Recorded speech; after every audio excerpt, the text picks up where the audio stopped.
The MMA India Show. Yeah, I mean, you got a lint.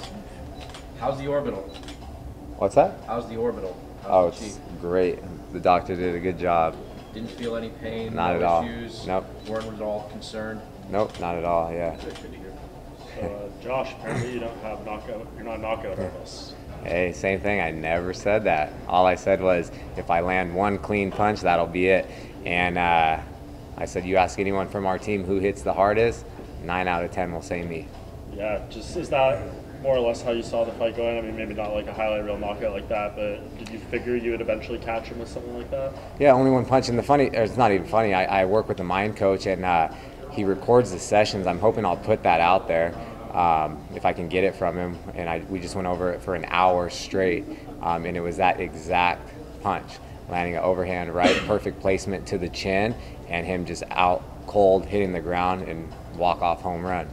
Wow. And that's exactly what happened. What felt better, that one or the Lamas one? Especially with everything you've been through, I imagine. You know, this Yeah, I'd probably say this one for sure. The Lamas one was great, but I took that on 3-week notice, and it was against the third-ranked guy in the world, so that was great. But unfortunately, I didn't make the weight that time. I didn't get a bonus.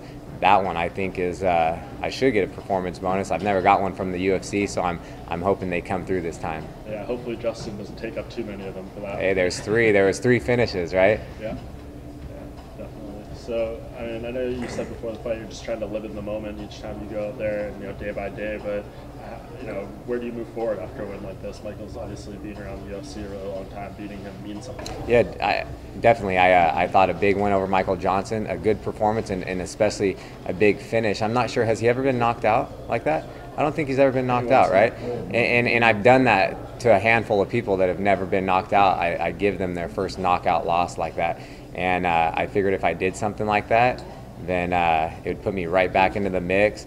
The momentum that I was gaining before the last fight 13 months ago, I figured it would put me right back then, and hopefully it'll set me up for another big fight or big name. And I want to get a few more fights in this year. I feel great, and I'm just stoked to be back. Honestly, it's been too long. It's been a tough year, but man, that was sweet. So I'm going to stay in Philadelphia, have some fun with my wife, mom, aunt, and friends, and eat some Philly cheesesteaks, have some pretzels, go see some historical things, and just have a good time. Given the time away, was that the best possible kind of fight you could have had? Because it wasn't over quick, you went for a while, and then you got the finish on top. Yeah, definitely. It's I feel like I'm a little bit of a slow starter, and I'm always trying to entertain and please the crowd, and they were booing. And that's one thing, my coach says. He's just like, don't worry about them. They're not in there. They just want to see people, just punch drunk, like just punching each other, and they want to see big knockouts. And I just had to be patient, not force things. And I knew I knew I could finish the fight. It's so it is a good scenario. I went in there. I got 2 solid rounds, and then the 3rd round put him away. So it felt good to get back in there. I was a little, I guess, slower starting than typical, and but I didn't want to rush in with anything stupid and get caught with something and be on his highlight reel. He's fought some of the best, beat some of the best, and I didn't want any part of that. So I really had to take my time and just fight a smart fight, stick to the game plan that we've been working on all camp. You mentioned working on the mental side of the game. Is that like a sports psychologist? Like, what exactly is it that you do? He's a mind coach. I guess you could say that, but he works with a lot of like military, I believe, like special forces, law enforcement agencies, and MMA fighters. And it's just a lot of visualization, and it's kind of like puts you into like these deep trances, and we just constantly go over things. And I visualize the fight. I see the fight, what I'm going to do. From walking into the cage, he puts me from like a bird's eye view, puts me in the corner watching it, doing it, landing those clean shots, and that's exactly what I said was going to happen. And I'll put that out there later if I can get that audio from him. But yeah, I've been working with him for years. I try to do a lot of things. I feel like I'm no one's going to mentally break me. I feel like I'm hard enough on myself. I beat myself up enough so no one else can. And yeah, it's just another, attribute of mine. I know you said you were confident in the orbital, but did it take getting into a live fight to really have belief in it, or were you good coming in? I was good coming in. Like I said, going into it when I was helping Chad get ready for a fight, my first live sparring session back with him, he's one of the hardest hitting guys too, you know, and he's so powerful, and he landed some good shots right where I broke that, and after those sparring sessions, then I knew I was good. Last one from you then. I mean, you've obviously been out for a long time. How soon do you want to get back in? Man, I've never fought in Vegas. I would like to fight on that International Fight Week. It's a quick trip from California. It would give my friends and family an excuse to go out to Vegas and have some fun. And man, we would have a ton of people out there. I don't even know how many people would come out, but it would be an amazing time. And I got to fight in Vegas, so I'm hoping to get back in there unless something else pops up sooner. But I want to get at least 2 more fights this year, and as long as I stay healthy and depending on what the next fight is.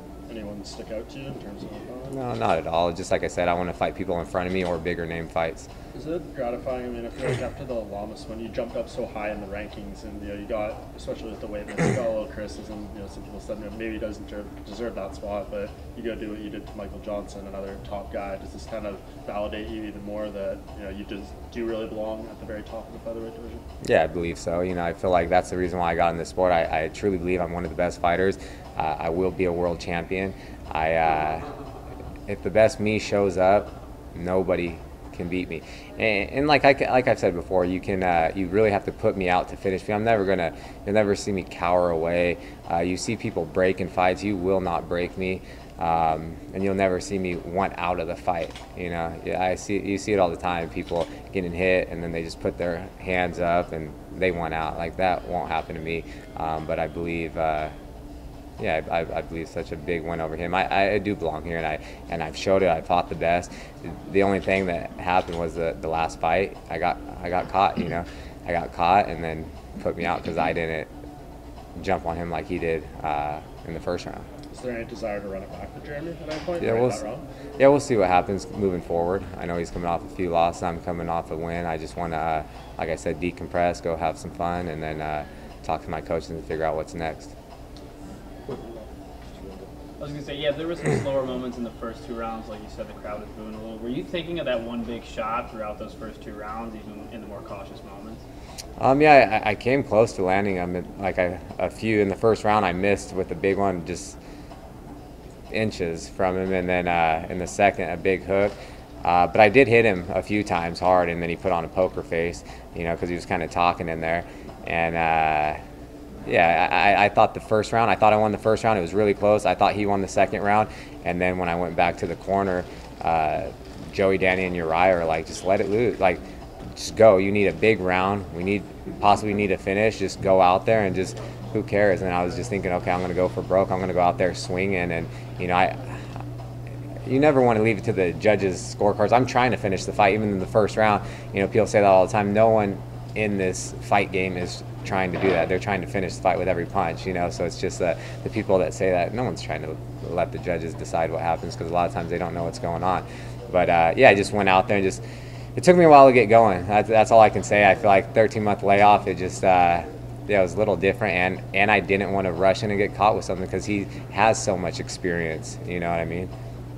What was he saying to you? Just his coaches, they were telling him things, and he was like shaking his head saying yes. One of the punches I thought was kind of funny. I barely missed with a huge uppercut and it skimmed him.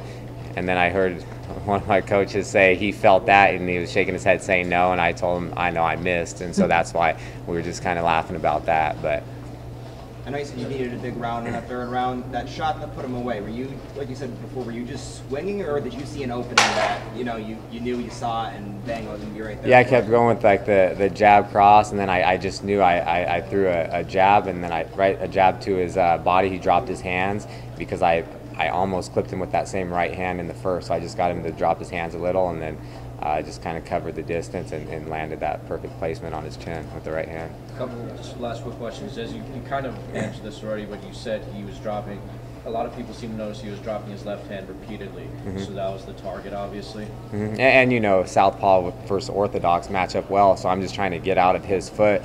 So I stepped outside when I hit the jabbed the body, and then it was just right there in line. And my last question, you were limping a little bit when you came in. Is everything okay? Yeah, I feel like in the first round, I'm not sure if I did something funky to my toe or knuckle. I think I might have dislocated or maybe broke a little something, but we'll see. I'm going to get an x-ray on Tuesday. I felt like I was stepping and something just kept, I don't know, just kept popping and moving in some weird way. So we'll see. But yeah, I'm fine.